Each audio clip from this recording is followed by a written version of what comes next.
Y ni mi palabra ni mi predicación fue con palabras persuasivas de humana sabiduría, como utilizan los filósofos griegos de Atenas, sino con demostración del Espíritu y de poder, para que vuestra fe no esté fundada en la sabiduría de los hombres, sino en el poder de Dios. En esa...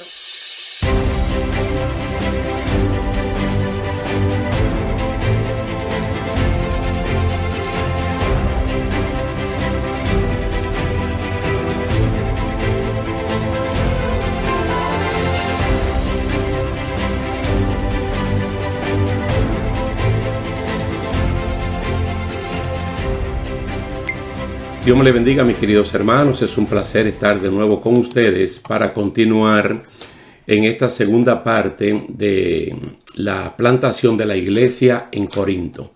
Anteriormente vimos aquí en Hechos, capítulo 18, estuvimos viendo los versículos del 1 al 12 y fue la primera parte. En el día de hoy entonces vamos a ver la segunda parte del 12 al 21.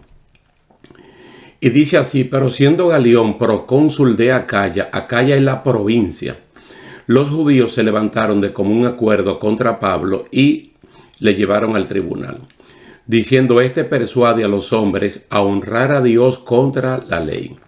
Y al comenzar Pablo a hablar, Galión dijo a los judíos: si fuera algún agravio o algún crimen enorme, oh judíos, conforme al derecho, yo os toleraría. Pero si son cuestiones de palabras y de nombres y de vuestra ley, vedlo vosotros, porque yo no quiero ser juez de estas cosas. Y los echó del tribunal. Entonces todos los griegos, apoderándose de Sóstenes, principal de la sinagoga, le golpeaban delante del tribunal, pero a Galión nada se le daba de ello. Mas Pablo, habiéndose detenido aún muchos días allí, después se despidió de los hermanos y navegó a Siria, y con él Priscila y Aquila, habiéndose rapado la cabeza en Cencrea, porque tenía hecho voto. Y llegó a Éfeso y los dejó allí, y entrando en la sinagoga discutía con los judíos, los cuales les rogaban que se quedase con ellos por más tiempo, mas no accedió, sino que se despidió de ellos diciendo: es necesario que en todo caso yo guarde en Jerusalén la fiesta que viene, pero otra vez volveré a vosotros si Dios quiere, y zarpó de ellos. No podemos olvidar en la última parte que hablamos, específicamente el verso 11 de este capítulo 18 de los Hechos, que Pablo se quedó en Corinto, en la provincia de Acaya, 18 meses. 1 año y 6 meses. Y dice que él se quedó allí enseñando la palabra de Dios. Entonces uno a veces ve el equipo ministerial o ve la iglesia como tal y se nos olvida que la iglesia está compuesta por seres humanos, por individuos. Y entonces no es solamente contra Pablo, puede ser contra usted, contra mí, que va a haber una reacción de parte del enemigo de la justicia y de su gente cuando usted avanza con el testimonio veraz de la palabra del Señor. Cuando usted predica honestamente el evangelio. Llegando aquí a Corinto ya hemos visto que estas cosas no son extrañas. Le pasó allá en Chipre, le pasó en Tesalónica, le pasó en Berea, le pasó en Filipos, le pasó en Atenas, le pasa en todas partes. Porque es una reacción natural del enemigo de la justicia. En Acaya, en la provincia, el gobernador era Galión. Galión era de origen español. Entonces ellos fueron donde Galión, se pusieron de acuerdo previamente para acusar a Pablo de que él estaba haciendo algo correcto, que era mandar honrar a Dios, pero en contra de la ley. Entonces no especifican si es la ley romana o es la ley de los judíos. Entonces Pablo comienza a hablar. Cuando Pablo comenzó a hablar, Galión le dijo a los judíos que sí. Él se dio cuenta inmediatamente que era un asunto que tenía que ver con la ley de los judíos y que él entendía que Pablo y ellos como judíos, allí en Acaya, específicamente en Corinto, ellos podían resolver este problema. Y él especificó muy bien que si era respecto a otras cosas, pues él como juez quería actuar e inmediatamente los echó del tribunal. Recuerden que en la primera parte nosotros vimos cómo Crispo, que en ese momento era el principal de la sinagoga, había aceptado a Jesucristo como Señor y Salvador junto con toda su familia, y muchos corintios, hombres y mujeres, viendo lo que este hombre había hecho, reconociendo a Jesús como el Mesías, entonces hicieron lo mismo. Ahora, en el mismo lugar, aparece Sóstenes como el principal de la sinagoga.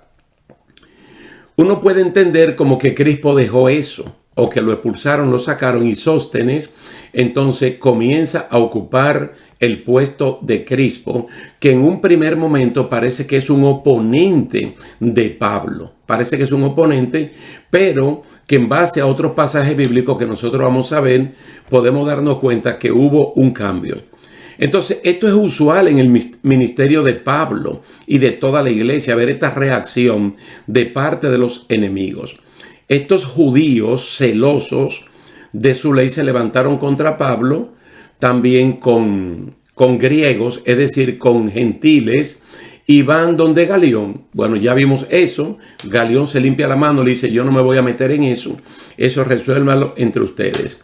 Entonces Sóstenes, que es el jefe de la sinagoga en Corinto, que había tomado el lugar de Crispo, que era el jefe anterior, acabó creyendo en Jesucristo como su Señor y Salvador, junto con toda su familia. Junto con toda tu familia, como le pasó a Crispo, que ya lo vimos en el versículo 8. Entonces Sóstenes, según Primera de Corintios, capítulo 1, se convirtió al Señor y vino a ser entonces un compañero del apóstol Pablo. Mira, aquí pueden venir muchísimas citas bíblicas para respaldar lo que le está ocurriendo al apóstol Pablo. Por más que el enemigo de la justicia ruja como un león, el Señor Dios Todopoderoso está con nosotros como poderoso gigante. Y todo aquel que tiene su esperanza en el Señor no será avergonzado. Entonces Sóstenes termina entregando su vida al Señor Jesucristo. Entonces cuando Galión se limpia la mano y él dice, yo no voy a resolver nada de esto, incluso él está viendo que estas personas están golpeando a Sóstenes, él no se daba ni siquiera por enterado.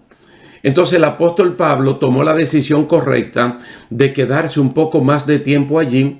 Tal vez ahí fue que cumplió el año y 6 meses para siempre garantizar que la doctrina no estuviese en peligro y que los nuevos creyentes no corrieran ningún riesgo de descarriarse. Pablo era un hombre realista. Él era optimista, pero era un hombre realista, en el sentido de que las pruebas y las tribulaciones sirven precisamente para eso, para probar nuestra fe y nuestra dependencia en el Señor. Entonces se despide de los hermanos y va a navegar a Siria, y ahora se va con Priscila y Aquila, a quienes conoció precisamente en Corinto, donde ellos se encontraron porque Claudio, el emperador romano del momento, había dictado que todos los judíos tenían que salir de la capital imperial de Roma. Entonces estuvo con ellos por un tiempo haciendo tienda de campaña, porque Pablo, Priscila y Aquila eran del mismo oficio. Luego Pablo dejó eso y se entregó por completo a la predicación de la palabra de Dios, porque para eso fue que Dios lo llamó. Entonces el equipo de Pablo se agranda con 2 excelentes miembros, Priscila y Aquila, que donde quiera que la palabra del Señor lo menciona como ministros honestos de la palabra del Señor. Aquí podemos ver que Pablo como judío, haciendo uso del derecho que tiene como tal, él se había rapado la cabeza en Cencrea, que es el puerto de Corinto, donde está el puerto, y que posteriormente también se levantó una congregación. Dice que él había hecho un voto, algo que no se lo va a imponer a ningún miembro de la iglesia, como ya él vino diciendo en la carta a los romanos en los capítulos 14 y 15, de que no podía imponer ninguna cosas que fueran de uso propio, cultural de ellos, imponérsela a hermanos que se han convertido y que son miembros de otra nación. Entonces ellos embarcan a Siria, y cuando llegó a Éfeso dejó allí a Priscila y Aquila. Los dejó allí. Entonces lo dejó en una labor misionera que posteriormente Priscila y Aquila también van a estar con Apolos, porque el equipo de hombres y mujeres, el equipo ministerial se agranda. Por eso es que en una ocasión nosotros hablamos de que ya los nombres dominantes en este punto no son los nombres de los apóstoles, sino que hay un liderazgo completamente nuevo que se ha levantado. Aquí está Priscila, está Aquila y luego vamos a ver en escena a Apolo. Entonces, cuando Pablo se asegura de que Priscila y Aquila ya están en un buen lugar, entonces él, como siempre, entra a la sinagoga a discutir con los judíos. Tomen en cuenta que Pablo viene haciendo esto desde que tuvo la visión de aquel varón macedonio que le dijo: pasa a Macedonia y ayúdanos. Él va a Tesalónica, donde hay una sinagoga, y él por varios días de reposo discutía. Pero el término discutía era exponer la palabra del Señor de manera correcta para demostrar por las Escrituras que Jesucristo, el que murió en la cruz del Calvario, es el verdadero Mesías enviado por Dios. Entonces eso es lo que está discutiendo con ellos. Cuando él pasó a Filipo no lo pudo hacer porque allí no había sinagoga. Cuando él pasa de Filipo para Berea sí lo hace porque hay una sinagoga. Y cuando él pasa de Berea para Atenas, como allí hay una sinagoga, él también lo hace. Y ahora cuando llegó a Corinto también lo hizo. Y ahora en Éfeso también lo está haciendo. Es decir, es una persona que no pierde oportunidad, porque él mismo dijo que se le había impuesto una necesidad de anunciar el evangelio y que hay de él si él no cumplía con su misión. Entonces los hermanos allí, o las personas, miembros de esa sinagoga, les rogaban que se quedase con ellos por más tiempo. Nosotros sabemos posteriormente que Pablo en Éfeso estuvo 3 años. 3 años. Entonces una persona de la calidad espiritual de Pablo, conocedor de las Escrituras como Pablo la conocía, es un hombre valioso, apreciado en cualquier lugar por los verdaderos cristianos. Pero Pablo no accedió, sino que se despidió de ellos diciendo que era necesario guardar la fiesta de Pentecostés en Jerusalén. En Jerusalén. De esa fiesta que está hablando el verso 21, es necesario que en todo caso yo guarde en Jerusalén la fiesta que viene, pero después de eso yo voy a volver a ustedes, si Dios quiere, porque el que guía la vida de los cristianos es el Señor.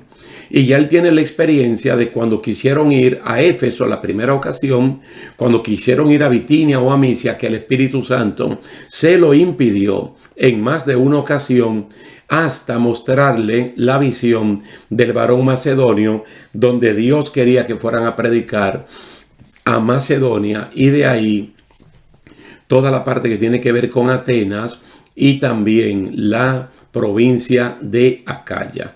Muy bien dice, si Dios quiere. El libro de Santiago también dice, como nosotros debemos decir: iré a tal lugar, voy a negociar, voy a traficar, voy a hacer tal o cual cosa, si Dios quiere, si es la voluntad de Dios. Es el lenguaje que tiene que estar en la boca del creyente y en la boca del cristiano.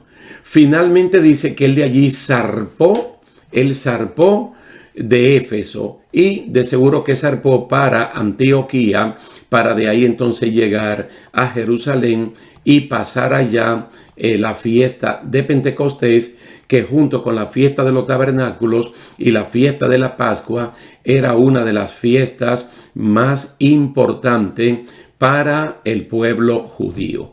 Quiere decir, mis queridos hermanos, que nosotros podemos aprender mucho acerca de esta misión de Pablo allí en Corinto, y cómo el cristiano se tiene que dejar mover siempre por el Espíritu de Dios. Siempre va a haber oposición, porque el enemigo de la justicia no se cruza de brazos, sino que ante una acción nuestra va a haber una reacción.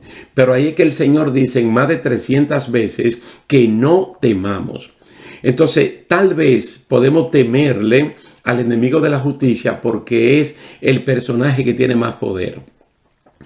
Mas sin embargo, al uno ver el Salmo 23 y ver la grandeza de Dios, ver la vara y el cayado de Dios, no temeremos mal alguno, aunque uno esté andando por el valle de la sombra de la muerte.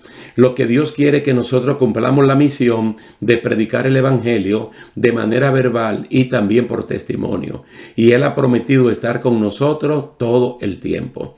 En Primera de Juan capítulo 3 dice que los que hemos nacido de nuevo tenemos la simiente de Dios en nosotros y el maligno no nos puede tocar, aunque se levanten 10,000 a la derecha o 1,000 a la izquierda. Vemos a un Pablo exitoso y en la próxima ocasión vamos a continuar viendo la iglesia del Nuevo Testamento. Vamos a dejarlo hasta aquí por el momento, esperando y confiando en Dios que podamos vernos en una próxima ocasión. Así que muchas gracias y que Dios les bendiga.